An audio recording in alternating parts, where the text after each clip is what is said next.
it. I'm Tamanna Inamdar. Now, of the few success stories that the Congress party has seen this election season has been in the state of Kerala, where the UDF won 19 out of 20 seats. That's the Congress alliance. And one of the most prominent wins here have been of three-time MP Shashi Tharoor, who won from Thiruvananthapuram despite a strong fight by the BJP and the Sabrimala issue dominating headlines. Shashi Tharoor's victory comes at a time when the Congress is staring, in a sense, into a political abyss, struggling to find its relevance in this new India. Can the Congress reinvent itself? To speak on this and more, I'm joined today by the Congress Member of Parliament from Thiruvananthapuram, Shashi Tharoor. Mr. Tharoor, thank you for speaking with us here on the show. Congratulations on the win. And is it a bittersweet victory, looking at the state your party has been left in? Exactly, Tamanna. In fact, I tweeted, as you may recall, that I feel like a batsman who scored a century and his side has lost the test match. It is indeed bittersweet. The triumph in Thiruvananthapuram was very gratifying because, frankly, the BJP had targeted that seat very explicitly, poured a lot of resources and a lot of workers into that constituency. Every RSS Shakha in Kerala had sent people to Trivandrum, and I was facing a very well-financed, well-organized, well-muscled campaign.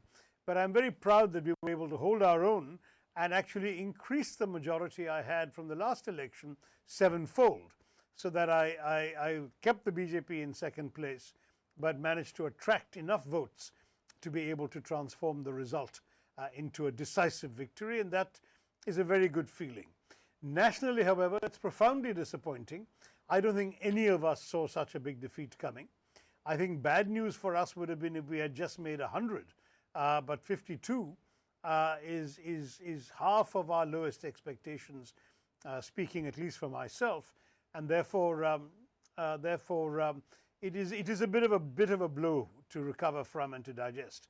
But we have no choice but to recover, because the revival of the party is not just in our party's interest, it's in the interest of our democracy and that of our country, because we represent the one credible alternative national idea to the ideas being propagated by the BJP. But is it credible, Mr. Tharoor? If it was a credible alternative, maybe the result would have been different. And in your analysis, what worked for the Congress in Kerala that didn't work in the rest of the country and across the country? I mean, there are 13 states where there are no Congress MPs.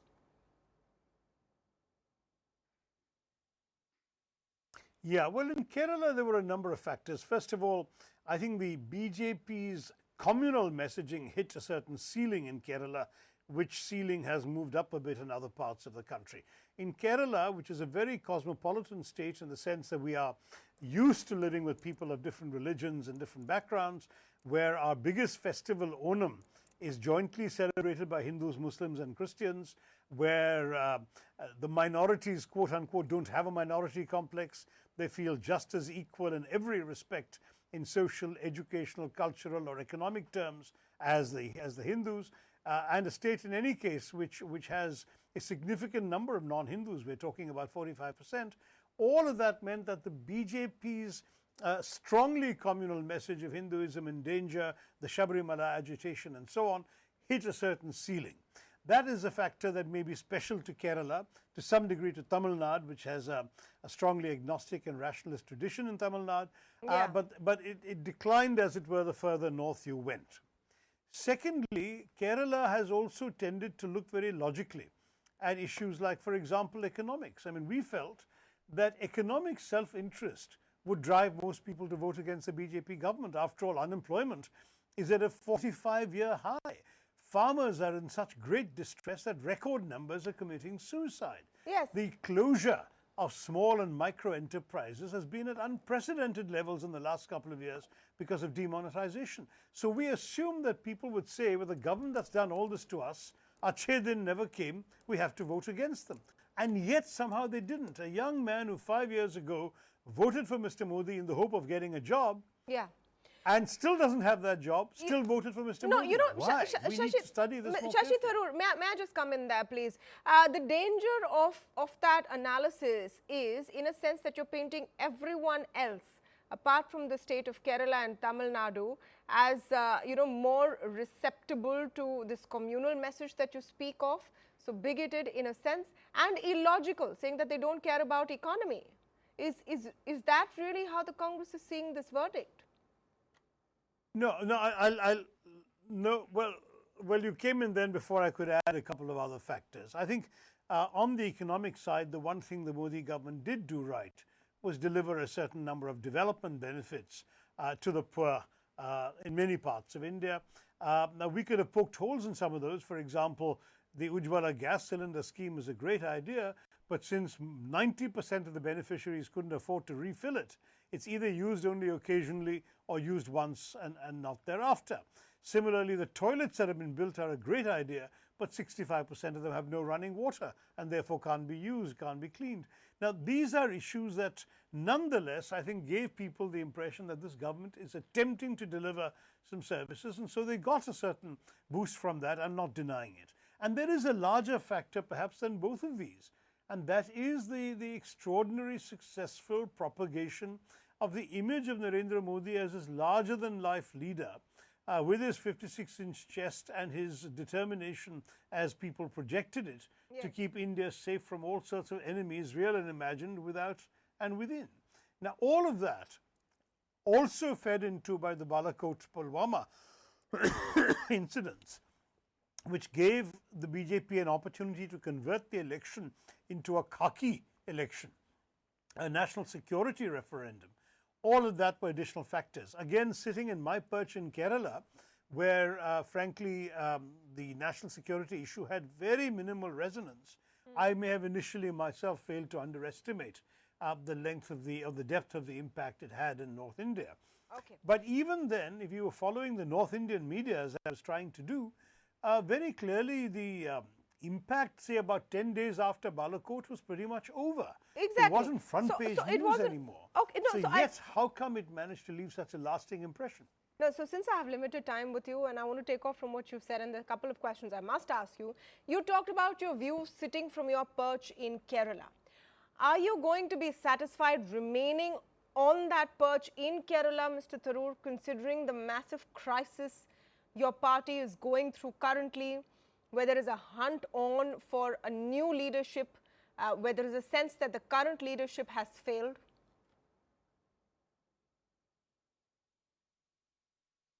No, listen, I do want to stress, I said that in the context of being there to fight an election. So I spent most of the last 3 months and all of the last 6 to 8 weeks full-time in Thiruvananthapuram, because it was a constituency that was expected to be a tough one, with the BJP concentrating so many resources there. Otherwise, I certainly am proud of the part I played on the national stage and on the national conversation.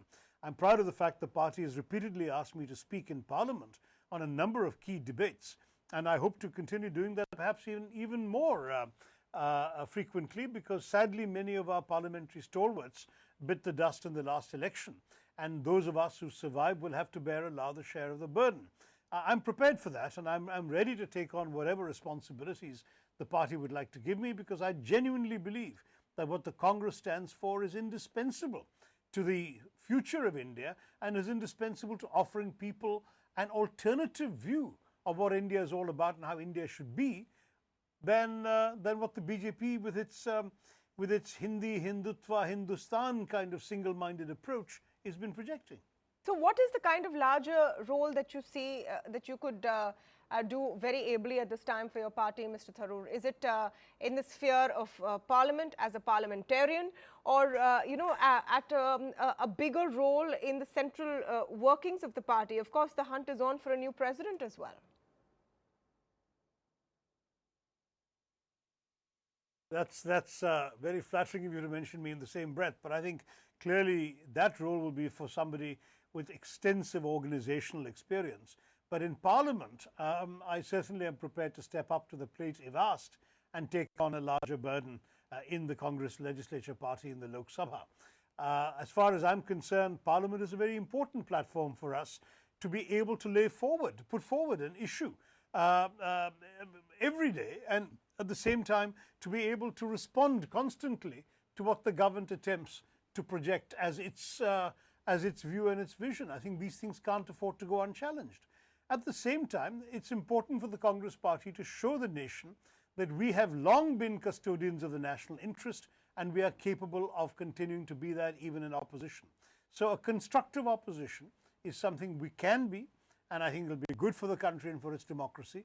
And I'm very happy to play a part, whatever part the party gives me, in contributing to the effectiveness of that constructive opposition. Okay, I've taken my time coming to this question, but you know it's coming. Rahul Gandhi should go is a refrain that we're hearing a lot. Do you agree? Do you see that the only solution to sort of recast the party is for, a Gandhi member not to be heading it anymore? No, I think it trivializes the very large issues facing the Congress party after these two elections to reduce it to one individual. I'm afraid that's a bit of a media weakness. Things are far more complex, involve far more layers of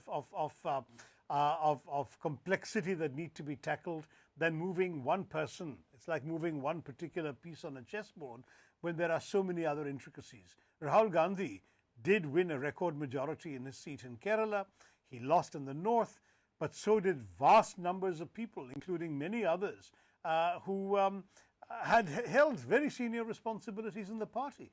I think that whatever failure there was is a collective failure that all of us must play a role in acknowledging. Rather than shoving all the blame on one individual, it's too convenient. It's not about frankly, shoving the blame. The buck has to stop with the boss. That replacing any one individual True, will but solve the problem. the buck has to stop with the boss. No, he has himself said that he's insisting on taking responsibility. Do you think he should go or he should stay? He has insisted on taking the personal responsibility, Tamanna. Yes. No, I think at the moment the call is where it belongs, which is between him and the working committee. I don't think there's any constructive purpose to be served in my sitting somewhere else and expressing a view. They will sort it out. As I understand it, he has offered his resignation. As the CWC has rejected the resignation, he is sticking to his guns and they are considering the situation, presumably in dialogue with him. The party cannot afford a leadership vacuum. So I think either he should stay or there should be further discussions about arrangements to follow. But it can't wait too long. We have 4 state elections coming up for which we need to gear ourselves and get the organization in the right shape to move forward. I still think in many ways that Rahul Gandhi, with his recent experience, would have been a good person to lead that effort. But only he knows how strongly and how he feels about what has happened. Not for us to second guess what he should do or should not do. Well, you can have an opinion as a congressman and a successful one in this election, in which I'm asking you in that context. But let me add to that question. Is there a leadership vacuum or a lack of options within the Congress? Because much as many before this election said, if not Modi, then who? Within the Congress, people are saying, if not Rahul Gandhi, then who? Is there really no bench strength of leaders in the country's oldest party?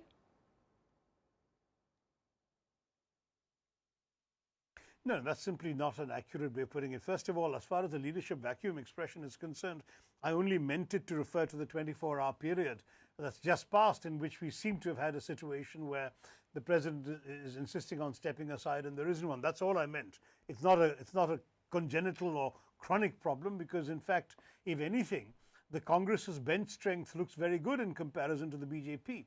Take a look at the BJP's Council of Ministers and look at the alternatives available in the Congress party in terms of depth of experience, qualification, education, articulation. In every respect, the Congress has an extremely impressive set of people to offer, and any one of whom could certainly, I think, be able to hold his or her own against many of what the BJP puts up. But when you talk about the presidency of the party, it's an undeniable fact that if tomorrow there were a free and fair election within the Congress workers, amongst the Congress workers, for who should lead the party, beyond doubt, Rahul Gandhi would win against any Congress leader you could care to name. That's not a vacuum. It's simply that it's an expression of the reality that Rahul Gandhi represents what the party workers want, what they believe is in their best interests. And that's why, so far, as I've said on many occasions, it's no accident that he has never been challenged. He has not been challenged for the leadership. His mother was not challenged for 20 years except once. And we all know how that vote ended. So I think you have to understand the Gandhi-Nehru family has a certain hold on the affections and loyalties of the Congress workers. Yeah. And I think that is reflected in their continued leadership role. Well, if they then decide that they don't want to continue that role, others will be found, as indeed the last two Congress prime ministers were indeed non-members, not members of the family. Okay. So we must understand the family's leadership is something the party values, but they themselves have a big role to play in deciding whether or not they should exercise that leadership in a particular okay. capacity. Mr. Tharoor, last question to you. In the face of the kind of majority and mandate we've seen for Prime Minister Modi, there have been calls to find an alternative in the opposition. Some have said that the Congress in its current form, quote unquote, must die and a new opposition should emerge. Do you think that the Congress can survive?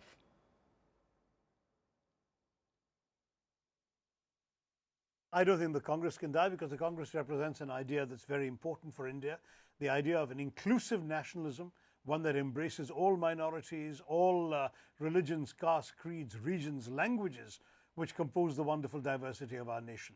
Every other alternative party is either confined to a state or a caste group or a linguistic group, and that profoundly limits them. The Congress is the one party at the national level with a national footprint that embraces all. However, I would be in favor of creating in Parliament, to begin with, a front of many opposition parties so that we can multiply our strength in terms of facing the BJP. It's not to say that we are surrendering pride of place to others, because, as I say, many of them don't have that national vision that we have, but we are working with them in a cooperative spirit in the interests of the country and of all the people of the country. In that spirit, I would be very much in favor of forging the kind of post-poll coalition we might have formed to form a government. We could still form that in Parliament, in the Lok Sabha, to stand up against the might of the BJP.